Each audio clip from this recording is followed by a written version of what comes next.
میں نے پرواہ تک نہ کیا کہ گناہ اتنے زیادہ ہیں کہ آسمان کے کناروں کے ساتھ لگ رہے ہیں.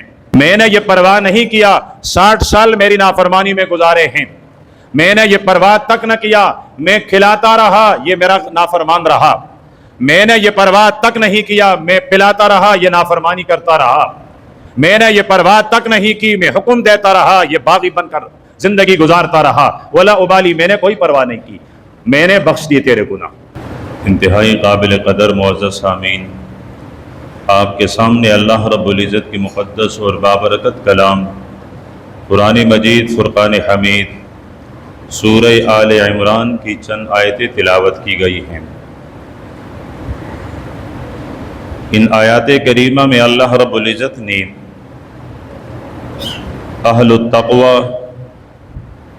اللہ پاک سے ڈرنے والوں کی دو بنیادی قسمیں ذکر فرمائی ہیں. ایک وہ جن کا تقوی سب سے اعلیٰ اور ارفع اور بلند ہیں، اور دوسرے وہ جن کا تقوی پہلے والوں سے کم ہے، اور پھر ان کو اللہ پاک کی طرف سے دیے جانے والے انعامات کا ذکر فرمایا ہے.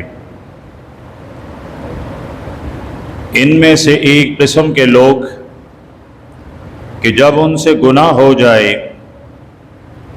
اور اپنے گناہ اور اپنے غلطی کا احساس ہو جائے تو اللہ کو یاد کرتے ہیں، اپنے گناہ کی بخشش طلب کرتے ہیں، اور یہ سمجھتے ہیں کہ اللہ کے علاوہ ان کے گناہوں کو بخشنے والا اور کون ہو سکتا ہے. صرف اللہ ہی کی ذات ہیں جو ان کے گناہوں کی بخشش فرمائیں گے، اور یہ گناہ ہمیشہ کا بھی نہیں ہے، اس پر استمرار بھی نہیں ہے، اس پر دوام بھی نہیں ہے، بلکہ ابھی ان سے خطا اور لغزشیں سرزد ہوئی، ابھی معافی طلب کی اور آئندہ اس گناہ کے قریب نہ جانے کا عہد کیا، تو اللہ رب العزت ارشاد فرماتے ہیں کہ میرے ہاں سے ان کے لیے مغفرت ہے، میرے ہاں سے ان کے لیے درجات کی بلندی ہے، میرے ہاں سے ان کے لیے جنت کی لازوال نعمتوں کا وعدہ ہے. یہ ایک الگ مستقل موضوع ہے کہ پہلے درجے کے متقین اور ان کے اوصاف کیا ہیں، دوسرے درجے کے متقین اور ان کے اوصاف کیا ہیں. پہلے درجے اعلیٰ درجے کے متقین کو دیے جانے والے انعامات کیا ہیں، اور دوسرے درجے کو جو متقین ہیں ان کو دیے جانے والے انعامات کیا ہے. کبھی زندگی رہی انشاءاللہ اس پر بھی عرض کیا جائے گا، لیکن سر دست چونکہ ہمارا تقریباً 2-2.5 مہینوں سے مسلسل ایک موضوع چلا ہے کہ اسباب رزق انسانی اور مومن اور مسلمان کی رزق میں وہ روحانی کون سے اسباب ہیں جس سے رزق میں وسعت آتی ہے، جس سے رزق بابرکت ہوتا ہے، جس سے رزق وسیع ہوتا ہے. اب انتہائی اختصار کے ساتھ کہ موانع رزق کیا ہے، وہ کون سے گناہ ہے، وہ کون سی لغزشیں ہیں، وہ کون سی خطائیں ہیں جس کی وجہ سے اللہ پاک بندے پر رزق کے دروازوں کو بند فرما دیتے ہیں، جس کی وجہ سے رزق میں بے برکتی آتی ہے، جس کی وجہ سے رزق کی حلاوت ختم ہو جاتی ہے. اور یہ بھی عرض کیا تھا کہ ہم نے رزق کا مفہوم اور رزق کا معنی صرف کھانا پینا اور مال سمجھ رکھا ہے، جبکہ رزق صرف کھانے پینے اور مال کا نام نہیں. جو مال ہمیں ملا وہ بھی رزق، جو کھانا پینا ہمیں ملا وہ بھی رزق، جو اللہ پاک نے ہمیں اولاد دی ہے وہ بھی رزق، جو اللہ پاک نے ہمیں شہرت اور عزت عطا فرمائی وہ بھی رزق، جو اللہ پاک نے معاشرے میں عزت عطا فرمائی ہے وہ بھی رزق، جو اللہ پاک نے ہمیں اچھا پڑوس دیا ہے یہ بھی رزق، جو اللہ پاک نے ہمیں محلدار اچھے دیے ہیں یہ بھی رزق. غرض معاشرے میں دی جانے والی ہر نعمت اللہ پاک کی طرف سے رزق ہے. اب یہ وسعت اور یہ برکت مال میں بھی ہو، یہ اولاد میں بھی ہو، یہی رزق کی وسعت یہ حلقہ احباب اور دوستوں میں بھی ہو، جو نعمتیں اللہ پاک نے ہمیں دے رکھی ہیں ان تمام کے اندر وسعت، ان تمام کے اندر راحت، ان تمام کے اندر برکت، یہ ہے رزق کی وسعت۔ تو انسان اگر رزق کے بے برکتی کا شکار ہوتا ہے، رزق کا حصول مشکل ہو جاتا ہے، رزق کے حصول میں دشواریاں سامنے آتی ہیں، سب سے بڑی بنیاد ادمان الذنوب، گناہ کرنا اور گناہ پر ہمیشہ رہنا، ہمیشہ ایک گناہ اپنی عادت بنا لینا، یہ پہلی خصلت، یہ پہلی عادت ہے کہ جس کی وجہ سے انسان رزق کی وسعت اور رزق کے برکت سے محروم کر دیا جاتا ہے۔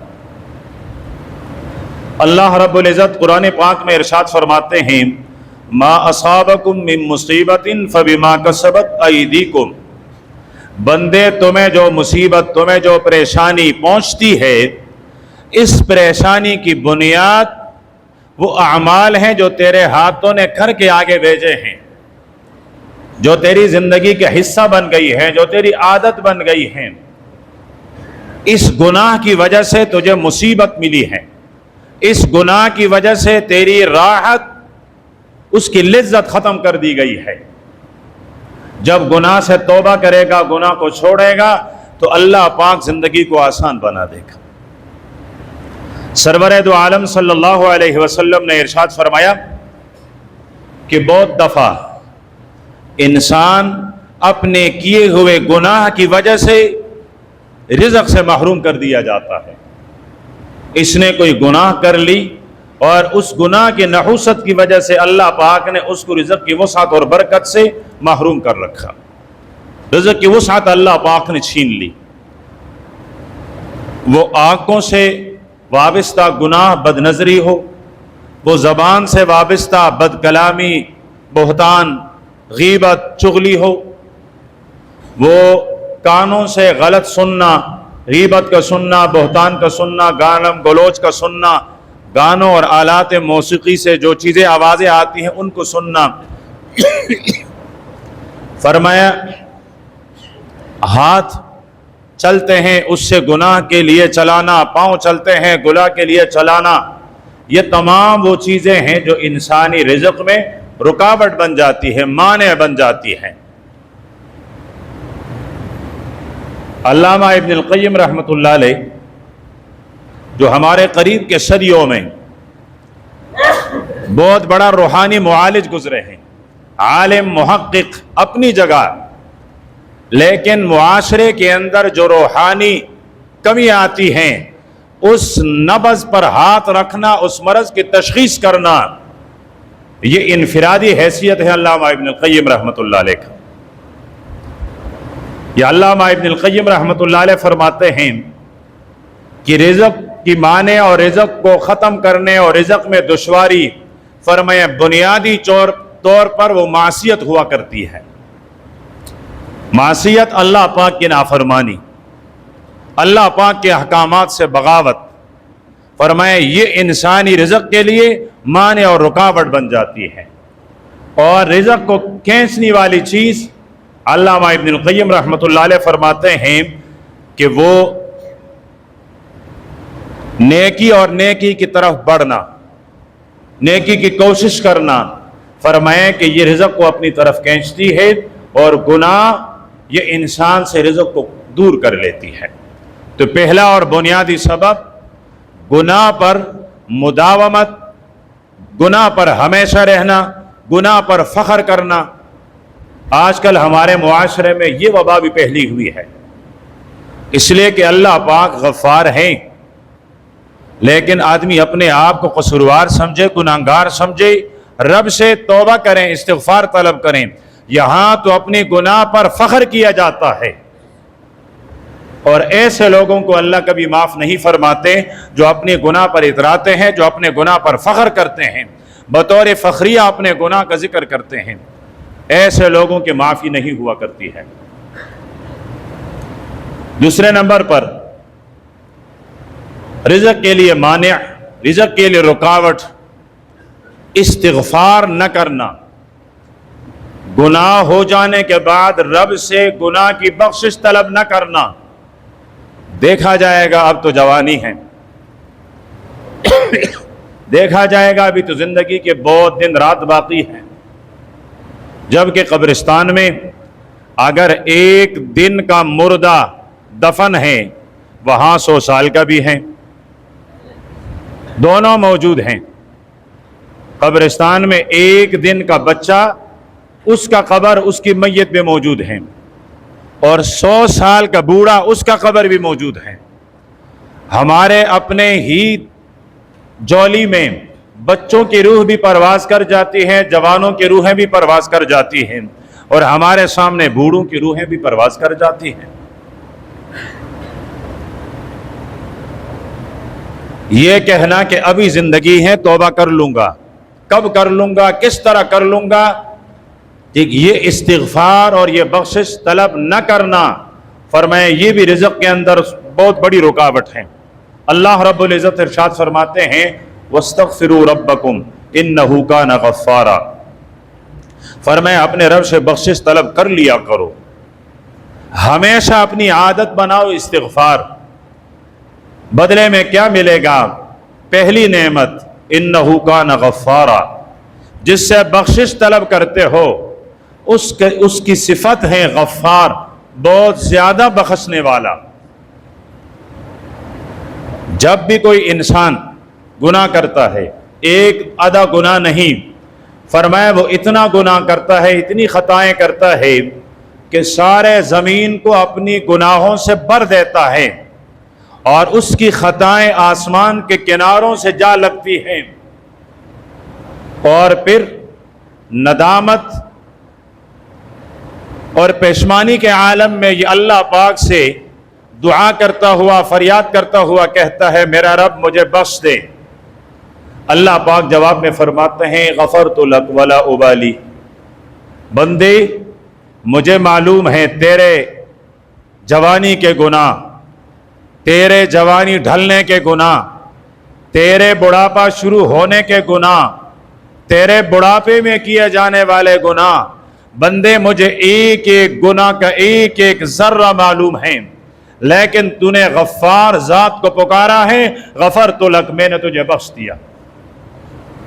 ولا ابالی، میں نے پرواہ تک نہ کیا کہ گناہ اتنے زیادہ ہیں کہ آسمان کے کناروں کے ساتھ لگ رہے ہیں، میں نے یہ پرواہ نہیں کیا 60 سال میری نافرمانی میں گزارے ہیں، میں نے یہ پرواہ تک نہ کیا میں کھلاتا رہا یہ میرا نافرمان رہا، میں نے یہ پرواہ تک نہیں کیا میں پلاتا رہا یہ نافرمانی کرتا رہا، میں نے یہ پرواہ تک نہیں کی میں حکم دیتا رہا یہ باغی بن کر زندگی گزارتا رہا، ولا ابالی، میں نے کوئی پرواہ نہیں کی، میں نے بخش دیے تیرے گناہ۔ ایک دفعہ اس نے توجہ ندامت پیشمانی کے ساتھ رب کے سامنے عرض کر دیا ہے ربا مجھے بخش دے، اللہ پاک نے فرمایا غفرت لک، چلو بخش دیے میں نے۔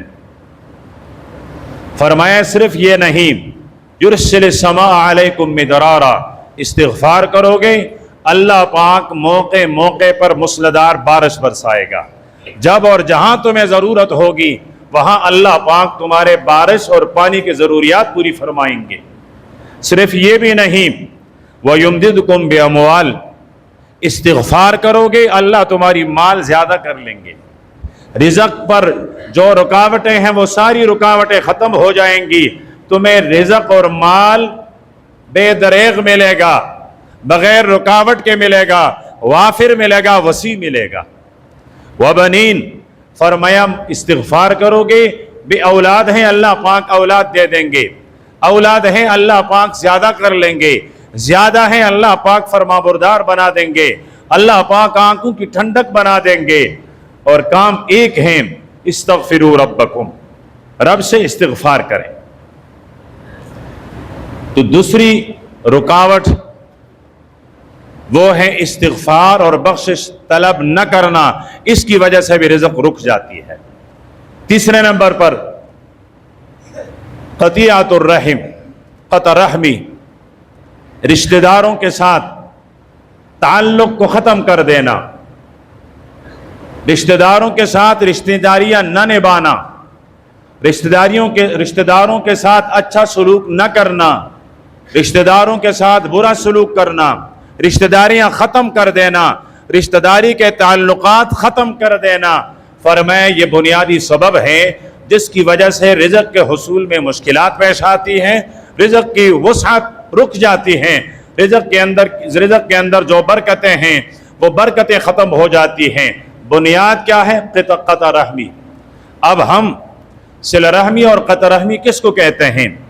جو رشتہ دار میرے ہاں آنا جانا کرے گا میں بھی کروں گا، جو رشتہ دار میرے غمی اور خوشی میں شریک ہوگا میں بھی شریک ہوتا رہوں گا، جو رشتہ دار میرے ساتھ حسن سلوک کرے گا بدلے میں بھی حسن سلوک کروں گا۔ یہ صلہ رحمی نہیں، یہ احسان کا بدلہ ہے، یہ احسان کا بدلہ ہے۔ صلہ رحمی کیا ہے؟ سرور دو عالم صلی اللہ علیہ وسلم نے ارشاد فرمایا امرنی ربی، میرے رب نے مجھے حکم دیا۔ کہنے والا دونوں جہانوں کا سردار امام الانبیاء پیغمبر فرماتے ہیں میرے رب نے مجھے حکم دیا ہے، کیا کروں؟ جس نے ظلم کیا اسے بخش دوں، جس نے میرے اوپر ظلم کیا اللہ کے نبی فرماتے ہیں مجھے حکم ہے کہ میں اسے بخش دوں۔ دوسرے نمبر پر جنہوں نے مجھ سے رشتہ داریاں توڑ دی ہیں رب کا حکم ہے ان کے ساتھ رشتہ داریاں جوڑ لینا۔ یہ ہے صلہ رحمی کہ جو رشتہ دار آپ سے دور ہو رہے ہیں، جو آپ کے ساتھ رشتہ داریاں نبھانا نہیں چاہتے ہیں، ان کے ساتھ حسن سلوک کرنا، جو آپ کے ساتھ اچھا سلوک نہیں کرتے ہیں ان کے ساتھ اچھا سلوک کرنا، یہ صلہ رحمی ہے۔ اور یہ صلہ رحمی رب کے عرش کے ساتھ چمٹی ہوئی ہے اور پکار رہی ہے اے میرے رب جو مجھے رشتہ داروں سے جوڑ دیں تو اسے اپنی رحمت سے جوڑ دینا، اور جو مجھے اپنے بندوں اور اپنے رشتہ داروں سے الگ کر دیں، توڑ دیں، ربا تو بھی اسے اپنی رحمت سے توڑ دینا۔ یہ صلہ رحمی رب کے عرش کے ساتھ، رب کی رحمت کے ساتھ چمٹ کر اپنے حسن سلوک کرنے والوں کے لیے دعا اور قطع رحمی کرنے والوں کے لیے بد دعا کرتی ہے۔ تو یہ تیسرا بنیادی سبب ہے کہ جس کی وجہ سے انسان اس کی رزق میں وسعت آتی ہے۔ سرور دو عالم صلی اللہ علیہ وسلم نے ارشاد فرمایا کہ جو آدمی یہ چاہتا ہو ان یبسط لہ فی رزقہ کہ اس کے رزق میں وسعت آ جائے، اس کے مرنے کے بعد لوگ اس کو اچھائی کے ساتھ یاد کریں، فرمایا فلیصل رحمہ، وہ اپنے رشتہ داروں کے ساتھ اچھا سلوک کرے، تو اللہ رب العزت اس کی رزق میں بھی وسعت کرے گا اور مرنے کے بعد اس کی نیک نامی بڑھے گی اور اس کو نیک نام کے ساتھ، اچھے نام کے ساتھ یاد کر لیا جائے گا۔ چوتھے نمبر پر رزق کی وسعت کے لیے سب سے بڑی رکاوٹ سستی، اپنے آپ کو معطل کرنا، اپنے آپ کو بیکار کر دینا، یہ بھی سب سے بڑی رکاوٹ ہے۔ اللہ پاک رحیم ہے، کریم ہے، رزاق ہے، اس نے رزق کا ذمہ اٹھایا ہے، لیکن رب نے اس رزق کے لیے قانون بھی مقرر کیا ہے کہ آپ نے محنت کرنی ہے، اس محنت کے بدلے میں آپ کو رزق ملے گا۔ آپ نے اپنا دن رزق کی تلاش میں لگانا ہے۔ اللہ رب العزت دن اور رات بطور نعمت ذکر کرتے ہوئے فرماتے ہیں رات میں نے اندھیرے والے اس لیے بنائی ہے تاکہ تم اس میں آرام اور نیند کر سکو، دن میں نے مبصرتن روشنی والا چمکدار اس لیے بنائی ہے لتبتغوا من فضلہ، تاکہ تم مزدوری کر کے رب کا فضل تلاش کرو۔ اب رب نے یہ نہیں فرمایا کہ رات میں نے اس لیے بنائی ہے کہ نوجوان رات بھر موبائل دیکھیں، اور دن میں نے اس لیے نہیں بنائی ہے کہ دن بھر یہ نوجوان سوتا رہے۔ یہ اللہ پاک نے کہیں ذکر نہیں فرمایا، بلکہ فرمایا رات بھی میری نعمت، دن بھی میری نعمت، رات بھی میری قدرت کی نشانی، دن بھی میری قدرت کی نشانی، رات بھی میری وحدت کی نشانی، دن بھی میری وحدت کی نشانی۔ ربا آپ نے دن اور رات پیدا کیوں کیے؟ فرمائے اس لیے کہ رات میں آرام نیند اور دن کے اندر کسب معاش، اپنی معیشت کو تلاش کریں، اپنے رزق کو تلاش کریں، جبکہ ہمارے ہاں معاملہ الٹ ہو گیا ہے۔ دن رات فارغ بیٹھے رہتے ہیں، اور خصوصاً ہمارے جوان۔ صحابہ کرام رضوان اللہ علیہم اجمعین، خصوصاً اصحاب صفہ، جن کا کوئی گھر دربار نہیں تھا، میرے پیغمبر کے حجرے کے پیچھے صفہ کے چبوترے میں یہ رہا کرتے تھے۔ فجر کی نماز پڑھتے، روشنی پہلتی، یہ سیدھا جنگل میں ہوتے، لکڑیاں توڑتے، بازار میں فروخت کرتے، کچھ حصہ میرے پیغمبر کے ازواج مطہرات کے ضروریات کے لیے الگ کرتے، کچھ سے اپنی ضروریات پوری کرتے۔ صحابی نے آ کر عرض کیا، اللہ کے پیغمبر میرے پاس کچھ بھی نہیں ہے۔ فرمائے یہ جو چادر تیرے پاس ہے، فرمائے اس کا کیا کروں؟ فرمائے جاؤ بیچ کر آؤ۔ بیچ کر آئے، فرمائے ایک آدھا درہم اس سے کلاڑی خریدنا، آدھا درہم سے ضروریات خریدنا۔ فرمائے جاؤ لکڑیاں توڑ کر بیچ دیا کرو، 15 دن تک میں تمہیں نہ دیکھوں، 15 دن کے بعد آنا۔ چلا گیا، 15 دن کے بعد آیا۔ اللہ کے نبی نے فرمایا اب؟ فرمایا حالات اچھے ہو گئے۔ کیسے اچھے ہو گئے؟ پڑا رہا گھر کے اندر، میرے پیغمبر ہاتھ اٹھاتے، مستجاب الدعوات، دنیا میں جتنے لوگ گزرے ہیں آئیں گے جن کی دعائیں رب سنتا اور قبول کرتا ہے، میرا پیغمبر ان کا امام ہے، میرا پیغمبر ان کا سردار ہے، سرتاج ہے۔ یہاں ہاتھ اٹھے نہیں، وہاں رب نے قبول کر لیے۔ ایسی دعائیں میرا پیغمبر دعا کر لیتا، اس صحابی کے گھر میں رزق کے ڈیرے پڑ جاتے۔ لیکن فرمایا نہیں، میرے رب کا قانون یہ ہے کہ جائیے محنت کریں، مزدوری کریں۔ صحابی نے سلام کیا، ہاتھ بڑے کردیلے تھے، پٹے ہوئے تھے، نشان تھے۔ اللہ کے پیارے پیغمبر نے ہاتھ کو یوں دیکھ کر فرمایا کیا کرتے ہو؟ فرمایا پتھر توڑتا ہوں، سخت کام کرتا ہوں، بیوی بچوں کو پالتا ہوں۔ اللہ کے نبی نے ارشاد فرمایا الکاسب حبیب اللہ، فرمایا اس طرح مزدوری کر کے محنت کر کے کمانے والا میرا رب کا محبوب بندہ ہے، اس سے میرے رب محبت فرماتے ہیں۔ اور تو اور اللہ نے اپنے پیغمبر سے ارشاد فرمایا فَإِذَا فَرَغْتَ فَانْصَبْ، میرے پیغمبر دن بھر دعوت دیتے دیتے دیتے جب آپ ان سے فارغ ہو جائیں تو میری عبادت میں اپنے آپ کو تکھا دیں۔ فَانْصَبْ، تکھا دیں اپنے آپ کو، اور تکھایا کرتے تھے اپنے آپ کو اللہ کے پیارے پیغمبر۔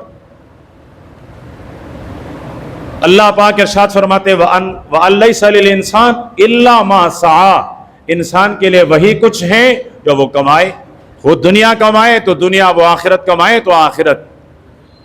لیکن فارغ بیٹھنا یہ انسان کے رزق کے لیے مانع ہے، یہ پردہ ہے، یہ انسان کو رزق سے محروم کر لیتی ہیں، یہ انسان کو رزق کی وسعت سے محروم کر لیتا ہے۔ صحابی ہے حضرت عبداللہ ابن مسعود رضی اللہ تعالی عنہ،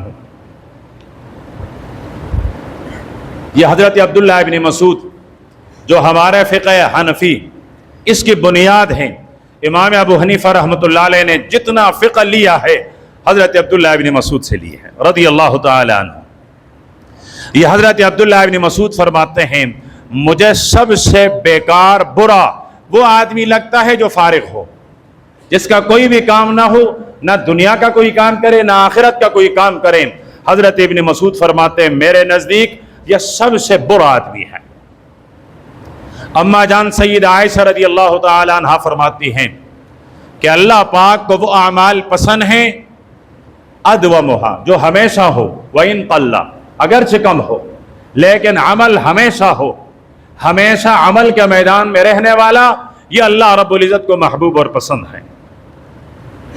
تو اب یہ 4 بنیادی اسباب ہیں جو انسان کو اس کی رزق اور رزق کی وسعت سے محروم کر لیتے ہیں۔